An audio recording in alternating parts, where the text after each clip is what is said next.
L'issue est proche. If Indyk a permis d'y voir plus clair. Pour l'essentiel, les leaders quittent la Bretagne satisfaits, pour le moins.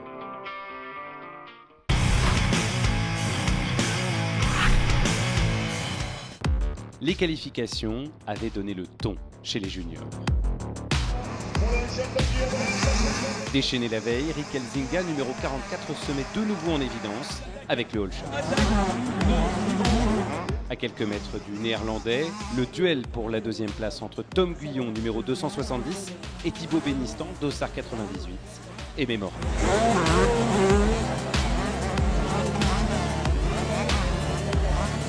Après 11 tours de lutte, Bénistan prend le dessus.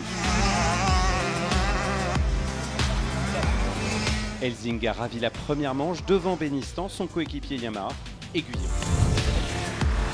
Comme dans la première manche, la fougue d'Elzinga, numéro 44, impressionne. Il devance rapidement Matteo Mio, dossard 249, et Bénistan, numéro 98. La fougue, puis la faute. Elzinga tombe lourdement dans le deuxième tour. Bénistan en profite pour prendre les devants. Mio attaque mais visiblement diminué par sa chute violente la veille en qualification. Il part à la faute. Guyon, numéro 270, ne s'attarde pas, mais malgré bien des efforts, doit s'incliner devant Bénistan. Deuxième du championnat d'Europe 125, loin devant Guyon, il parvient enfin à dominer son rival en France. Première épreuve remportée cette saison devant Guyon et Mio. Mais avec 23 points d'avance après compensation, Guyon ne devrait plus lâcher la plaque. Merci beaucoup.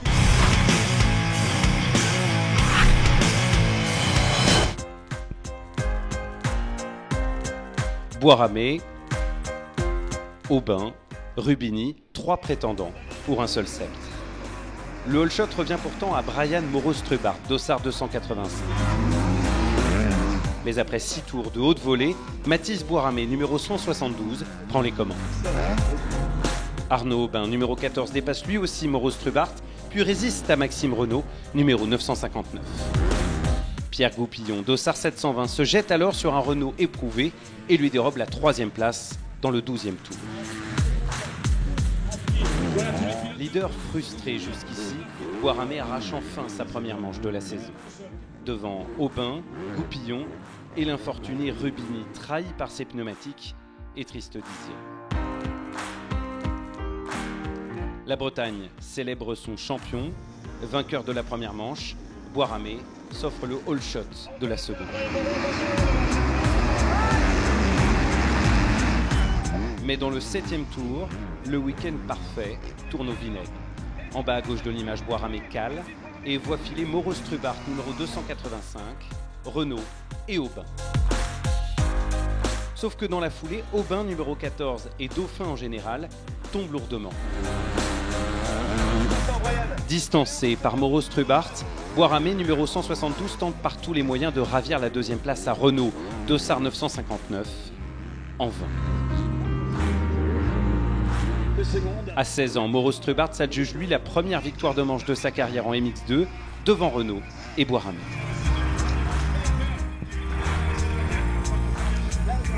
Au cumul de la journée, Bois-Ramé s'impose, Aubin 5e et Rubini 10e constate les dégâts. Avec une avance de 19 points sur Aubin, le Breton entrevoit un 2e titre national et pourquoi pas un doublé, puisqu'il domine aussi l'Europe.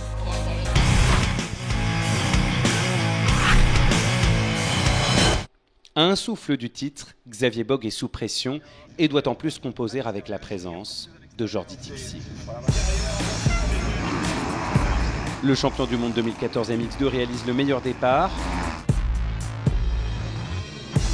Pichon, Aranda, Aubin le suivent. Xavier Bogue, numéro 1, n'est que 5e. Tixier, dossard 911, chute et voit 3 de ses rivaux le dépasser. Mais très vite, il pourchasse Grégory Aranda, numéro 20, après avoir repris Bogue, et Nicolas Aubin, numéro 3.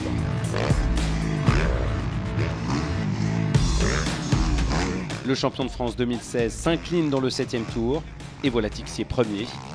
Derrière, Bogue, numéro 1, peine à trouver le rythme, et Aubin, son dauphin en général, parvient à prendre l'ascendant. Au final, Tixier enlève la première manche devant Aranda, Aubin et Bogue. Bogue avait 54 points d'avance sur Aubin, il n'en a plus que 52.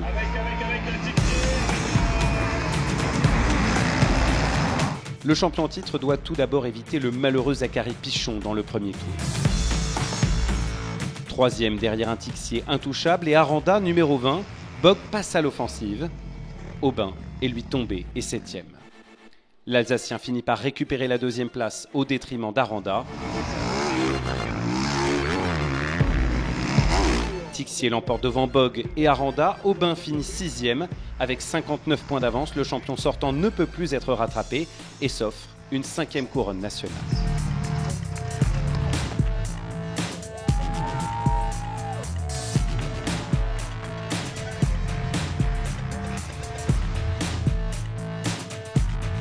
Victoire précieuse sur la journée pour Tixier après bien des blessures ces 18 derniers mois. Aranda termine 2e et Bogue 3e pour son plus grand bonheur.